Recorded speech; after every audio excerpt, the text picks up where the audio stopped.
Hi everyone, it's been a while and understandably I need to kind of give a life update slash check in with all of you. I don't think I've posted a video in the past few months. I think the last one that I posted was probably in June or July. So we're 100% due for a bit of a life update, but this is gonna be kind of a more serious and more personal video. It's a video that I've been thinking about making ever since I took my break from YouTube.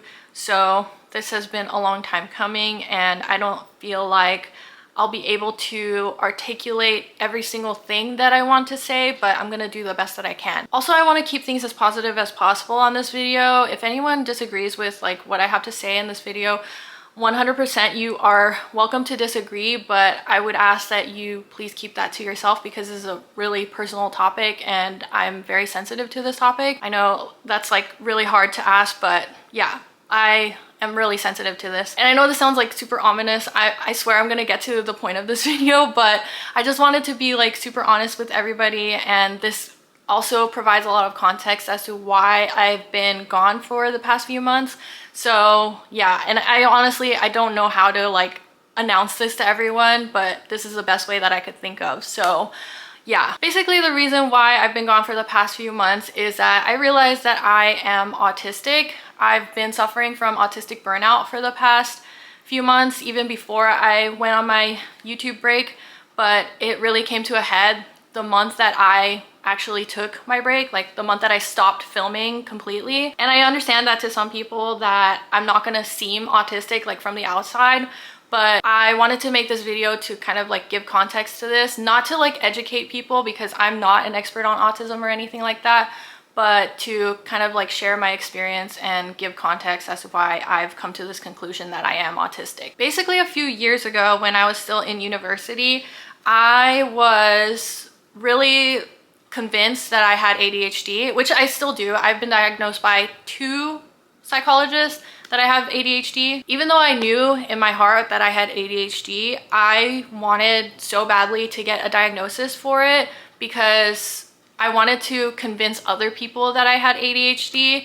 And what I found after getting my ADHD diagnosis was that it literally changes nothing. All I could get from an ADHD diagnosis is either medication or accommodation. It was kind of a stressful process because there are some doctors, believe it or not, there are some doctors out there that are not educated enough in these kinds of, you know, disabilities, and they just see me from the outside. They see that I've gone to university and that I've made it in life, and they automatically think that I don't have ADHD, but they don't know like what's going on up here. And also they don't know all of the stuff that I had to go through to even be able to attend school and finish school. Like that was literally the hardest thing that I've ever done in my life, but that's another story. Anyway, I say that because while I was going through that process, there was another student at my school who was studying, like, I can't remember specifically what they were studying, but I remember they were reading a book specifically about ADHD and autism. And I was kind of like telling them like what I was experiencing and all the symptoms that I was experiencing that were what I thought were related to ADHD. And some of the stuff that I was saying, he was like, that kind of sounds like autism to me. So that kind of planted the seed in my head that I could possibly have autism, but it was not something that I was like actively struggling with. I think the ADHD was like taking way more precedence because it was causing me to procrastinate on like a lot of things, and I was struggling a lot with that. Fast forward to a little more recently, I think I took the RADS-R test, which is a self-assessment test for autism. I scored high enough for autism on that test. And then I think 6 months after I graduated from university was when I started my first job, which is the job that I have right now. I started back in February of this year, and I was so excited for my new job, which by the way, it's basically like a software engineering job. I was so excited for this job, but in the first few months of starting this job, I was finding it very hard to adjust. I was still posting YouTube videos, although I'm not sure how consistent I was with my YouTube videos at the time, but I was struggling to balance like YouTube and my job. So I thought that all of this stuff, like, you know, YouTube is a lot. So I thought that because of my job and YouTube, I was just like really stressed out and finding it like really hard to adjust. Around when I started my job was when I actually got diagnosed by a second doctor that I have ADHD. The reason why there's two doctors that diagnosed me with ADHD was because the first one was from my school. Like when I was attending university, I went to the university psychologist. And then the second one was from the VA. I wanted a diagnosis intending to get like therapy or something. I was not like going in there with the intention of getting medication, but that's actually what ended up happening. And this is something that I've been wanting to be honest with you all about, but I know there's like a lot of negative stigma when it comes to getting ADHD medication because it is amphetamines. So yeah, a lot of people abuse it. But yeah, the doctor had prescribed me a generic brand of Adderall, and I started taking it around the time when I started my new job. And honestly, this medication was like literally life-changing. I got a lot of people like trying to discourage me from taking medication. Like for some reason, that was people's first thought when I told them that I had ADHD. It was like, don't take medication. And I don't know why, like that was not crossing my mind at all when I figured out that I had ADHD. What was actually like on my mind when I was thinking that I have ADHD was, wow, like this is very clarifying, and now I can like do things that are more attuned to my ADHD. And that's kind of how I feel about like, you know, having autism as well. But yeah, basically my doctor had prescribed me Adderall, and it was super helpful at work, and I still use it to this day. And I knew that having like ADHD medication wasn't going to solve all of my problems. I had to use my coping mechanisms or learn new coping mechanisms for anything that it wasn't going to be able to cover. So because of that, I gave it like a few months for me to like adjust to taking this new medication, and it was like honestly super helpful. But I was finding that there was like a lot of things that I was noticing more of because, you know, my ADHD symptoms were kind of suppressed by the medications, or they were mitigated, not suppressed, but like they were mitigated. And I didn't really need any more. Well, I still do need help for ADHD, but my ADHD was like a lot less of a hindrance because I started taking medication. And this is kind of like when my autistic symptoms started to pop up, unfortunately. And I feel like this is like a lot of people's experiences when they figure out that they have autism, especially like people who are ADHD and autistic. Like they go in for ADHD and they start getting treatment for ADHD, and then that's when like the autism symptoms start to pop up. So that's exactly what happened to me. I was like mitigating my ADHD symptoms with the medication, and then my autism symptoms started to pop up. So around this time, I started having like a lot of meltdowns, and this is like really, I don't know, it's hard to talk about because when you see me right now, like I'm speaking to you right now, I seem like a normal person. But when I'm having these meltdowns, it's like I feel like I'm a child and I have no control over my emotions. That's probably the best way that I could describe it, because I would be experiencing the most minor inconvenience, and I would just have this like irrational reaction to it. Like I would blow up, I would start screaming and crying, and that to me like really signaled that I was not normal. That to me signaled that this is like a very autistic response, because I still had it in my mind that I could have autism, but I hadn't fully accepted it yet until like these things started to happen. Another thing that started to happen during this period was that I was struggling to communicate with my coworkers. If I wasn't talking about stuff that was like really interesting to me, I found it really, really hard to talk to them.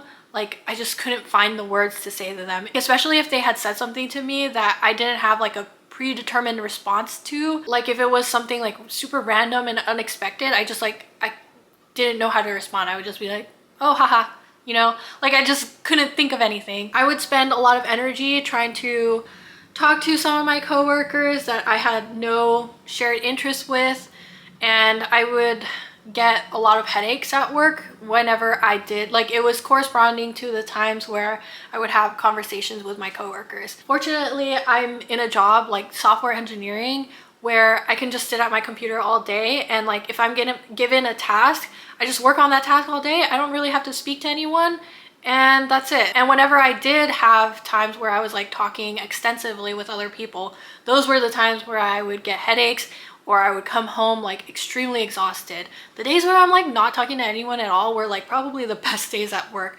I'm sorry to say that, but like unfortunately it just takes a lot of energy for me. It's not that I don't like my coworkers, that's not the case at all. I do like my coworkers, and I'm very lucky to have people that I work with that are very like nice and accepting of me, but that's not to say that it doesn't take me a lot of energy to talk to them and make small talk with other people, you know what I'm saying? I think what really got me to thinking that this was a problem was that I started crying just thinking about all the plans that I had made in advance. I think there was like a few weekends in that month where I had made plans and there was not going to be a weekend where I could just like lay in bed, or not lay in bed, but like just stay home and like not do anything or not be obligated to do anything. And that kind of like signaled to me that I could possibly have autism. Not that I could possibly have autism. It was like more like, I feel like this is a very autistic thing that I am experiencing. That's how I was feeling at the time. Like normal people, I don't think that normal people feel like they need to have a weekend where they gotta recover and like just not do anything or not have any like obligations. And I completely just lost my train of thought, but I feel like normal people just don't have these kinds of experiences where they dread having to go out, or like, you know, the following weekend where they won't have any time to just like, you know, do whatever they want at home and stay home by themselves. That really got me down the rabbit hole of researching autistic traits in women, because all of the stereotypes and stigmas that are associated with autism is mainly due to autistic men. So, and I just ask everybody to challenge that stereotype, because yeah, like I did not realize that I had autism, because my view of like autism was basically what everybody thinks of autism right now. But one thing that like really like completely had me convinced was that I actually read the DSM-5, which is like the diagnostic criteria for, you know, diagnosing a person with autism. I read through the DSM-5 and I literally hit like every single one.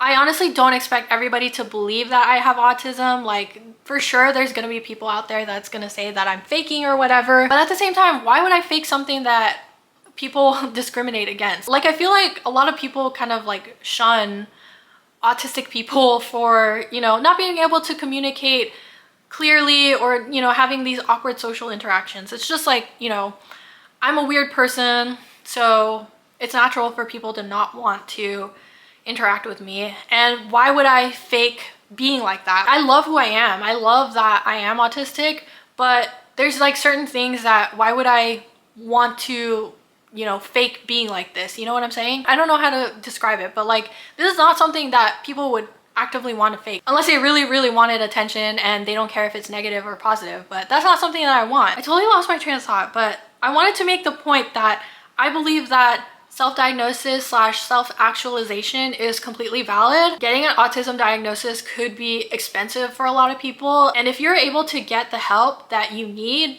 just by knowing that you have autism and having the vocabulary to describe the things that you're going through, then it's totally valid that you have autism without getting a formal diagnosis. I personally don't think that a diagnosis is going to get me anything except accommodations, because I don't think there's medications for it. But from my experience from trying to get an ADHD diagnosis and having doctors telling me without actually assessing me that there's no way that I have ADHD, I just don't want to put myself through that again just to get accommodations. If it gets to a point where I really need accommodations for something, like especially at work, like that's kind of like what I'm on the fence about getting my formal diagnosis. Like if I really need a formal diagnosis for work and getting accommodations for that, then I'll get one. I'll put myself through that to get one if in the long run it's gonna benefit me. But for now, just like, you know, accepting that I have ADHD and having the language to be able to describe the things that I'm going through is helpful enough. And it's helpful enough for me to explain to other people like, yeah, this is what is actually going on in my head and that I'm not crazy. So yeah, I definitely didn't hit on all the points that I wanted to today. For sure, there's a lot more context that goes into this, but I'm honestly kind of tired of like speaking right now. So yeah, I really hope that this is helpful to everybody, and I hope that this is very clarifying to people that have kind of been confused as to why I say, or I have been saying that I have autism, because I know I've said it to a select few people who may have a few questions in their head as to why I've come to this conclusion, and hopefully that answers some of that. But I definitely didn't hit on everything. So if you have any questions in the comments, like genuine questions, like out of curiosity and not out of like negativity or opposition, definitely leave them in the comments below, and I will try to answer them as best as I can. But for now, this is what I am comfortable talking about. So I appreciate everybody sticking around, and for sure I'm gonna give a better life update. This is just like the biggest one that is occurring right now, and I just really want to be open and honest with everybody, letting everyone know that I do have autism. Like, so bear that in mind whenever you do watch my videos moving forward, or even like watching the ones in the past, because yeah, it's been a huge struggle and it's not gonna be easier. Well, it is gonna be easier because I know kind of how to deal with it. But yeah, this has been a very, very helpful realization that I've come to, and hopefully it is the same for everybody else that watches this video. Anyways, yeah, I've talked about that enough, but I really felt like I needed to give all of the context. You know, just me being autistic, I feel like autistic people like to give a lot of context, and that's definitely me. But anyways, other than that, other life updates, I have not given up on my goals, but I've kind of taken a break on most of them. I think one of the ones that I hit for sure was reading, because reading was a huge source of comfort for me during this time. So maybe I'll make a book related video talking about all the books that I've read recently. But probably the biggest life update that I could give is that I'm moving right now. So this is probably the last video that I will make with this background. I'm so excited for the next place because there's a lot better lighting and there's a lot more like ideal filming locations. Because in this apartment that I'm in right now, pretty much like right here and maybe the desk area is like the only good filming locations. And even these two places, like I have to time my filming times to be only in the morning. So like right now it's almost 11. The sun is already like, you know, going overhead behind this building that I'm in. So that was like limiting me to filming a lot. But in the next location, it's like way more well lit and it'll be a lot better for me to film over there. And there's gonna be a lot more separation between me and Alex. Like if he wants to go do something else, like he is totally welcome to, because it's a 2-bedroom, like actually 2-bedroom apartment where I can just like close the door and film while he goes and watches TV, like, and it won't disturb me at all while I'm filming. So I'm really excited about that. But yeah, that was like honestly the biggest thing that I wanted to talk about. It gives a lot of context as to why I've been gone.